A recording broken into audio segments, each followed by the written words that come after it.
ইংরেজিটা পড়লে কি হবে জানলে পরে নগদে কিছু পাবো। ভাই আমি কোরআন জানি না, পড়ার চেষ্টা করি না, কিন্তু এখন এই কৃষক বন্ধুর টাকা সরকার দিচ্ছে না? যদি একটা মেসেজ ঢুকে যায় খালি দান চোখ লাপাচ্ছে, টাকার সংখ্যাটা বুঝতে পারছি, কি রে লেখাটা কি দৌড়চ্ছে। চাচা এলাকায় কে ইংরেজি ভালো পারে, ওকে একটু দেখ দিন কি লেখা আছে। চাচা তোমার 2,500 টাকা ঢুকে, ওরে বাবা রে বাপ, দান চোখ লাগাচ্ছে। হ্যাঁ, ইংরেজি পড়তে পারিনি, যে পারে তার কাছে দৌড়চ্ছে, কারণ টাকার একটা মামলা আছে তাই। কিন্তু কোরআন পড়লে কি সব পাওয়া যায়? তাই তো কইতেন কোরআনে ভক্তি ভালোবাসা নেই, নামাজে ভক্তি নেই। নবী বলেছেন নামাজ পড়লে, কোরআন পড়লে মজুরি হিসাবে আল্লাহ পাক দয়ার জান্নাত দিয়ে দেবে। জোরে বলুন, আর আসতে বলুন, আর একটু জোরে বলেন। কোরআন শরীফে সূরা কাহফের শেষ অংশে ইন্নাল্লাযীনা আমানু ওয়া আমিলুস সালিহাতি কানাত লাহুম জান্নাতুল ফিরদাউস নুজুলা। আল্লাহ বলছে বান্দা আমার জান্নাত একটা দুটো না 8খানা, আর জান্নাত কটা? আর জাহান্নাম 7টা। আল্লাহ বলেছেন 8টা জান্নাত, তার ভিতরে সবচেয়ে নামি আর দামি ওই জান্নাতের নাম কি? জান্নাতুল ফিরদাউস। বান্দা যদি সালিহিন হয়ে যায়, আমার জান্নাতের ফেরদাউসটাকে ফেরেশতাদের দ্বারা সুসজ্জিত করে রেখেছি, কখন ওই মুমিন বান্দা সালিহিনটা আসবে। খালিদিনা ফিহা, আল্লাহ বললেন যাকে একবার জান্নাতে প্রবেশ করাবো, লা ইয়াবগুনা আনহা হিওয়ালা, আমি আল্লাহ কথা দিলাম ওই জান্নাত থেকে আর আমি তাকে বার করব না। একবার জোরে বলুন, আর একটু জোরে বলা যাবে না? ওই জান্নাতে যাওয়ার ইচ্ছা আছে না নাই? তাহলে কি করা লাগবে? বিড়িটা কম খাচ্ছিলাম, বেশি করে খেতে হবে। ওই জান্নাতে যেতে গেলে আমাকে মুমিন হতে হবে। আমার চাওয়া, আমার পাওয়া, আমার ইচ্ছা সবই আমার আল্লাহর জন্য হবে। ঠিক না বেটি বলুন? চলুন। কিন্তু দুঃখ আর কষ্ট লাগে যদি বা যাই সপ্তাহে একবার 2 রাকাত পড়ে বার হওয়ার জন্য ব্যস্ত।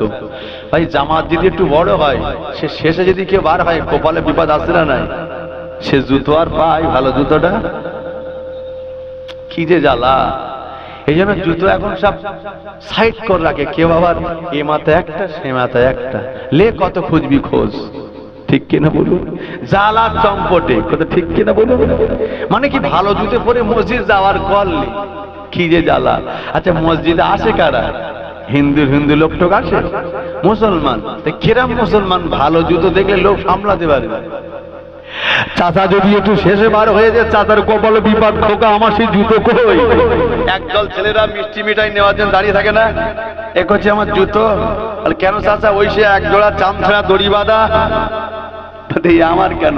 বড় খোকা কিনে দিয়ে চামড়ার জুতোটা, রাত আমার বাড়ি যাবো, তাই আজকে সব করে মসজিদে এসে পড়ে।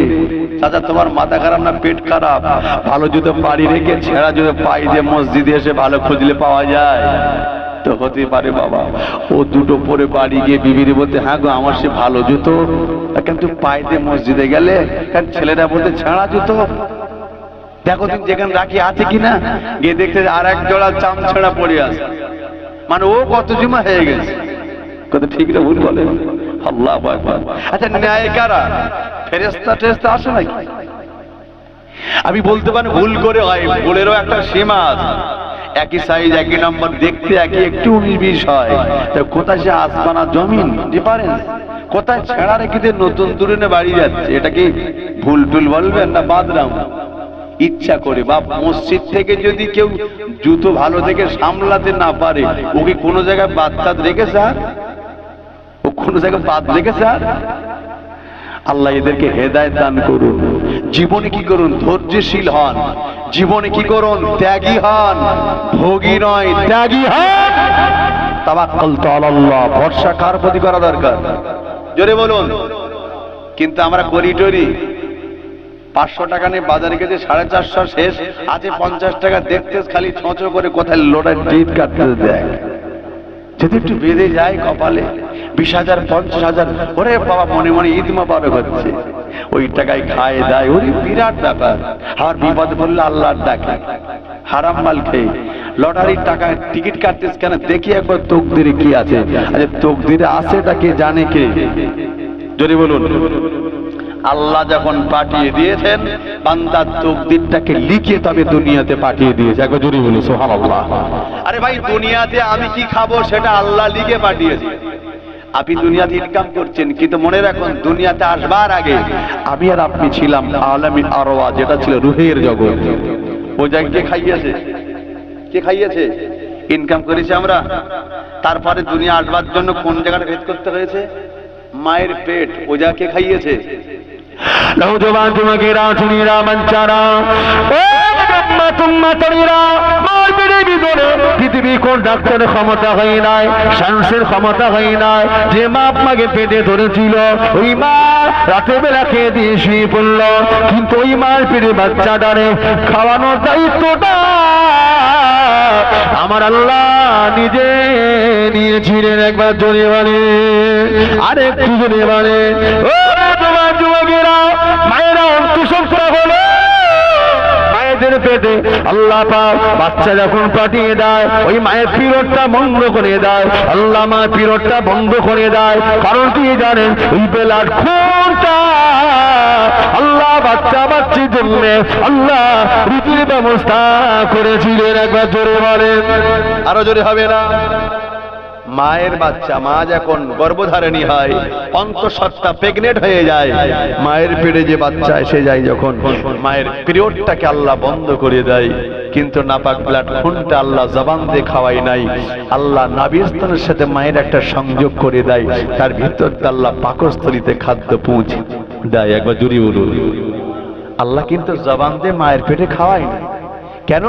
ব্লাডটা পাক না নাপাক? রক্তটা নাপাক। এই জবানটাকে পাক রাখবার জন্য আল্লাহ জবান দিয়ে খাওয়াই নাই, নাভিস্থান দিয়ে খাইয়েছে। কারণ এই জবান দিয়ে বান্দা আল্লাহকে ডাকবে, এই জবান দিয়ে বান্দা কোরআন পড়বে, এই জবান দিয়ে বান্দা হাদিস পড়বে, এই জন্য আল্লাহ জবানটাকে পাক রেখেছেন। একবার জোরে বলুন। এবার বান্দা দুনিয়াতে আসবে, আসবার আগে আল্লাহ উপযুক্ত খাদ্য পাঠালেন। কারণ একটা নবজাত শিশু দুনিয়াতে আসবার পরে কেমন খাদ্য দরকার, শক্ত না নরম, ঠান্ডা না গরম, কেমন খাদ্য দরকার, আল্লাহ আগে থেকে মায়ের স্তনে বান্দার পাঠাবার আগে রুজিটা পৌঁছে দেয়। একটু জোরে বলুন।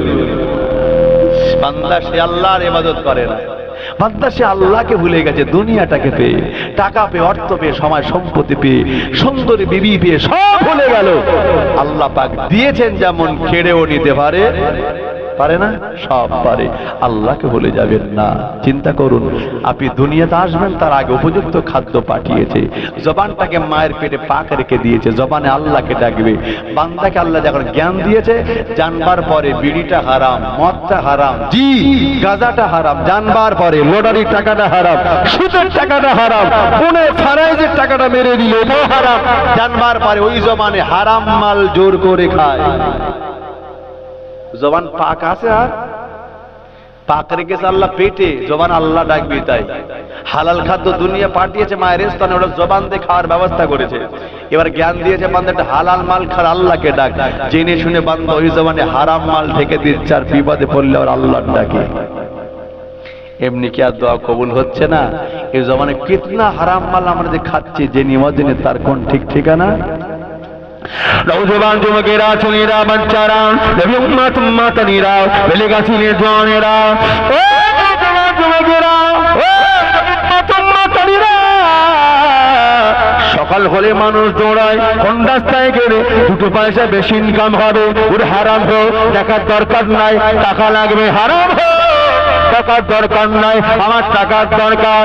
ও জওয়ানেরা, ও যুবকেরা, ভুলে যাবেন না আল্লাহ পাক 18,000 মখলুকাতকে পাঠালেন। এর ভিতরে চাকরি বাকরি, ব্যবসা বাণিজ্য, দিন মজুরি একমাত্র মানব জাতি করে। বাকি মখলুক চাকরি করে না, ব্যবসা করে না, বাণিজ্য করে না, না খেয়ে বেঁচে নেই। আল্লাহ পাক দয়াময়, তিনি তাদেরকেও খাওয়াচ্ছেন। একবার জোরে বলুন, আরো জোরে হবে না? ইনকাম একমাত্র করে কারা? মানুষ জাতি, এই মখলুক, এই মানুষ। আমরা কারা? ওই 18,000 মখলুকাতের শ্রেষ্ঠ, যাদেরকে আশরাফুল মখলুকাত বলা হয়। একটু জোরে বলুন। ইনকাম খালি আমরা করি, বাকি মখলুক করে না। কিন্তু ওরা কি না খেসা মরে গেছে?